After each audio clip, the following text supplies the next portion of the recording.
Hey guys, welcome back. In today's video we are going to be looking at a scenario. Instead of the Soviet Union breaking apart semi-peacefully, we're going to actually be looking at a scenario where it does not break apart peacefully and breaks apart with violence, like in the French Revolution or the American Revolution. So yeah, let's get into this scenario.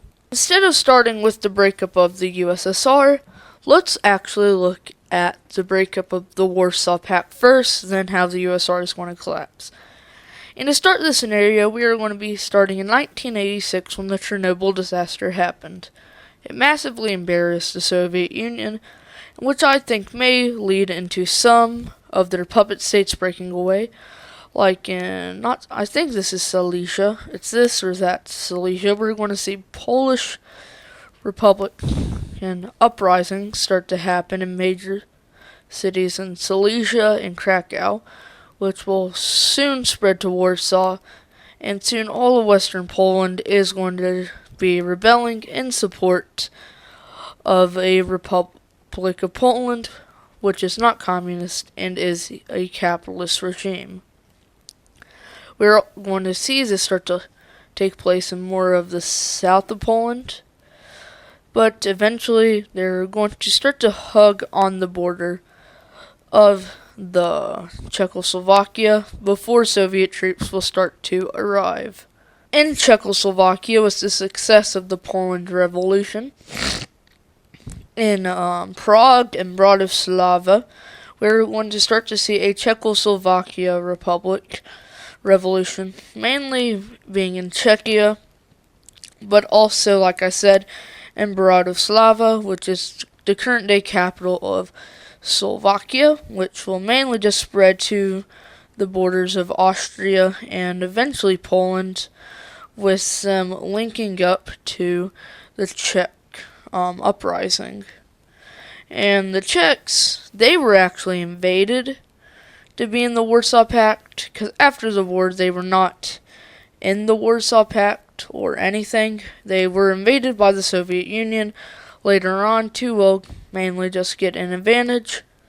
With the help of Polish troops, they're going to be able to basically take all of Slovakia except for this little region here near Carpathia, and then Czechia or Czechoslovakia will officially declare independence from the Soviet Union, and they will capture all of this region, but they will also send a force into Carpathia. Inside of Romania, around Bucharest, we are going to start to see like I said, a Romanian revolution, but instead it's actually going to be the dictator of Romania who's declaring their basically independence from the Soviet Union. And the Soviet Union will be mad, but this is actually going to be the first state that we're actually going to see them accept independence of, because the dictator was a socialist.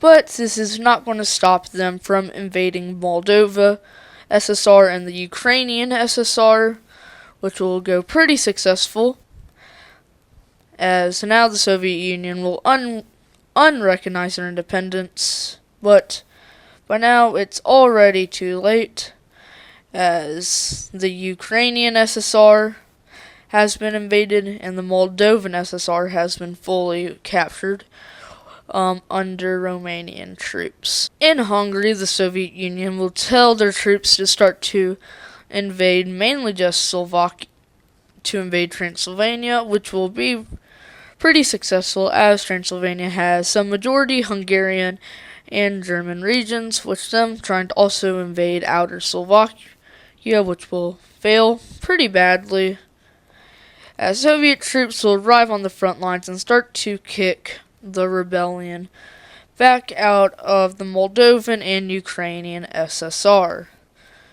The Bulgarian SSR will not help the Soviet Union, but will condone the actions of all three of the rebellions so far. That is until the Bulgarians start to rise up. And quickly, the government of Bulgaria is going to surrender over to this, rebellion, because it actually started in the capital of Sofia, or Sophie. There's a lot of different pronunciations, but they will be making their way towards the Black Sea. With some help of the Romanian troops, they're going to be able to reach the Black Sea, and with funding from Greece and Turkey, they're going to push their way complete. They're going to push the old government completely out of Bulgaria. But the Hungarian troops in Transylvania will continue to make some progress, but it will mainly be halted as many of their own government and troops want to be a republic. By now, it's February 1987, and the Polish troops are going to be continuing to just take more of this land over here, but also East Germany and Hungary will be trying to stop the actions of each of, the rebellions, but eventually the Polish are going to be stopped around the border with the United Soviet Socialist Republics. How about we go to East Germany real quick, shall we? Inside of East Germany, we're going to start to see another rebellion start to mainly take place in Berlin and in the Baltic Sea, which will meet up with the Polish and Czechoslovakian rebellion. But inside the countryside, the government will try not to collapse, but with many border guards and all that actually declaring their side for the rebellion, the government is going to collapse in only 4 months. The entire East Germany is going to be in control of a new republic, which will, after the rebellions, will unite with West Germany, or the Federal Republic of West Germany. Side of Hungary, we're going to be seeing a rebellion for a republic start to form, which will also start to happen in the Hungarian majority parts of Transylvania, and will eventually include all of Transylvania, with some Romanian majorities. But it's mainly the troops who want a republic, so where the troops are stationed, we're going to start to see them join the rebellion, and only in a few weeks, faster than the West or East German rebellion. All of, Hungary is going to fall, but we are also going to see them invade a little bit into the Slovakian part of Czechoslovakia. The Baltic states, we're going to see Lithuania, or more of a joint Baltic rebellion start to take place. And this is also near St. Petersburg. I don't know why these islands won't get colored in, but they are a part of the rebellion. But we're going to see this Baltic Union near St. Petersburg start to rebel. All three of them would agree that after, the war, I guess, they would all go their own separate ways. But it's going to be better for a organized, more of front to happen. And this is actually going to be our second, not republic, but socialist rebellion, which it is going to kind of almost cut off the Soviet forces in Kaliningrad and in Poland. Talking about Poland, they are going to start to invade Kaliningrad and also into this new Baltic Union, because they want their old pre-1939 borders. And this is also going to not lead them into invading Carpathia, but also in the Ukrainian SSR, with the Soviet Union being told their government just to abandon all of Poland and to start to hold a front in the Belarusian SSR and in the Ukrainian SSR. Inside of the Caucasus, a surprising union between Armenia is going to also, a Georgian-Armenian revolt is going to happen, which is also going to start to invade the Azerbaijani SSR, which is going to be actually going really successful, in which many people are going to call it the Caucasus Mountain Revolt, which is going to start to spread into southern Russia, which is going to lead into some of the southern provinces, which have either kind of a majority Islamic population rebelling, but also in the Sea of Azov they're going to get to. This is going to lead into another rebellion, and that is the Polish SSR rebellion, which main goal is going to be to reach the coastline. And we're now going to see the Soviet Union trying to mainly get rid of non-kind of important territories, because now in Central Asia and Siberia there's starting to be protests and many calls to actually join these rebellions. But in Ukraine, they are going to try to take hold, and it's going to be the first ever rebellion. They are going to be able to slow down. The rebellion, yes, is going to be successful, but they are going to be able to slow it down in these outlined borders we see here. And with the Sea of Azov being almost completely under now Ukrainian control, we're going to hear an order from the Soviet government to abandon the Sea of Azov, which would end their presence in the Black Sea. But they're, for some reason, also going to invade the Caucasus SSR, or rebellion, which is going to confuse them, but this is the borders that we see the Soviets being able to stop at. But now, mainly Poland and Romania are seeing that the Ukrainians probably won't be able to reach this land. So, let's see what they decide to do. And they're going to partition it amongst themselves, but the Soviet Union is going to be able to slow it down here. And eventually in Europe and the Caucasus, a locked front is going to happen. But I never specified that Asia's going to be fine. And let's see what's about to go down in Asia. And it is Siberia breaking away. Major parts of Siberia with no one in it, especially up here, is going to start to, break away from the Soviet Union, wanting the indigenous people in Siberia to each have their own nation, but kind of be unified under one, kind of like the Council of the Three Fires, which I don't know if anyone knows what that is who's watching this. And eventually they're going to stop when they get pretty close to some important, Russian lands.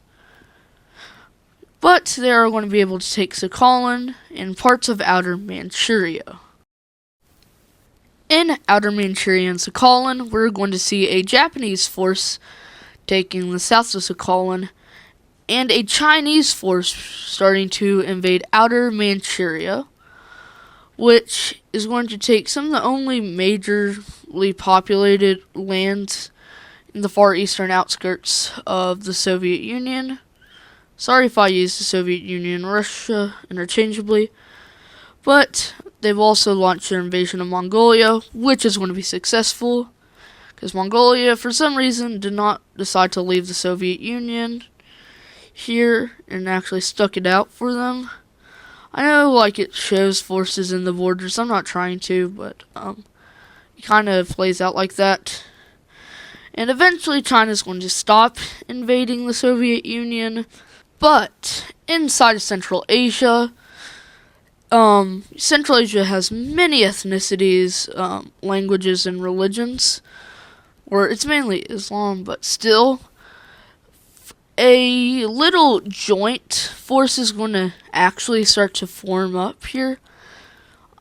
But the Soviet troops stationed in Afghanistan are also going to join this, which is going to make Afghanistan declare war on them. But in East Turkestan, they will declare their independence from China and will also join this, revolution, which is also going to mean that this little rebellion is at war with China.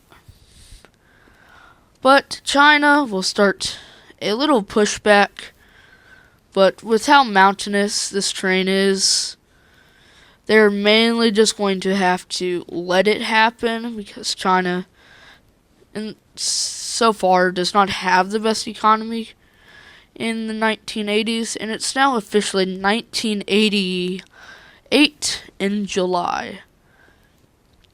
And the last rebellion is going to happen.